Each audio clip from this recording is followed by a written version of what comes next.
మరణం అందరూ అనుకున్నారు 3 మేకలు పీక్కోలేడు.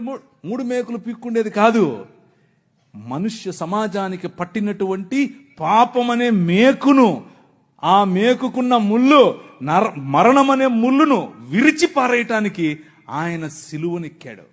సిలువనెక్కి ప్రపంచాన్ని మార్చటానికి, ప్రపంచములో దేవుని రాజ్య సువార్త ప్రకటించటానికి, ప్రపంచములో the presence of his countenance, దేవుని సన్నిధి మన మధ్యకు తీసుకుని రావటానికి, ఇమ్మానుయేల్ అనేటటువంటి ఎక్స్పీరియన్స్ మనకి ఇవ్వటానికి, ఆయనే స్వయంగా పగటిలో మేఘస్తంభముగా, రాత్రిలో అగ్నిస్తంభముగా, నీళ్ళిచ్చు బండగా ఎలా అయితే ప్రపంచములో ప్రతి సమయములోనూ తన ప్రమేయాన్ని మనుష్యుల మధ్యలో చూపిస్తూ వచ్చాడో, పురాతన కాలము మొదలుకొని శాశ్వత కాలము, ఇప్పుడు భారతదేశంలో, ఇప్పుడు మిగిలిన దేశాల్లో, ఇప్పుడు అమెరికాస్, ఇప్పుడు ద హోల్ వరల్డ్ లో తన ప్రమేయాన్ని చూపిస్తున్నాడు.